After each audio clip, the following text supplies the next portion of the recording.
So this past Sunday at youth group, Steph had the lesson, and she did a great job tackling the topic we called honeybee.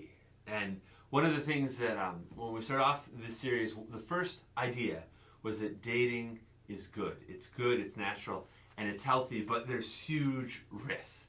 And this is what Steph talked about. She talked about that there's a huge risk in making dating out to be a bigger deal than it ought to be at this stage of life, right?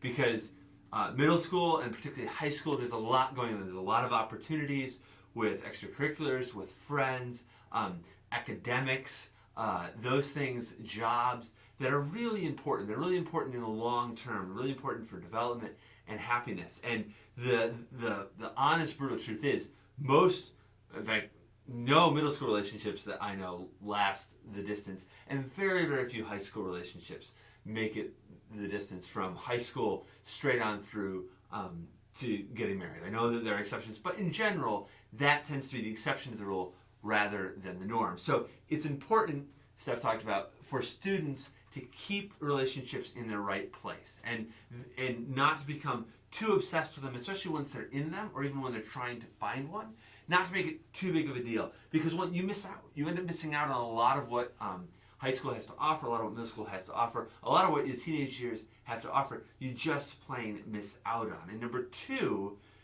you end up alienating people because you end up distancing yourself from friends. You end up not spending time with them in the way that you used to. And then when the relationship ends, suddenly now you've got to go crawling back to them. But they've said, you know what, I wasn't good enough to hang out with when you were dating so-and-so.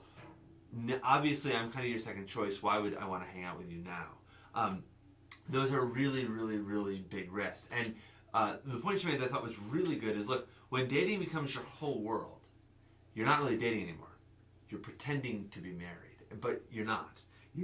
You're not married yet. So drawing the connection back to the scripture verse again, dating is not a bad thing, but it can become easy to overindulge, to indulge too much time, spend too much effort and too much focus. And the challenge is to not let that happen, to keep a good thing, but to keep it in moderation. Just like honey or sugar or pizza or any of these food items that we talk about, buying them in and of themselves, they're not bad, but they can simply become too much. Too much of a good thing ends up being too much. And the idea was that dating can be the same way. They can simply become too much. And the challenge for them was, look, these are some very unique years of your life. You can never go back. You can never repeat them. They're very formative years in your life.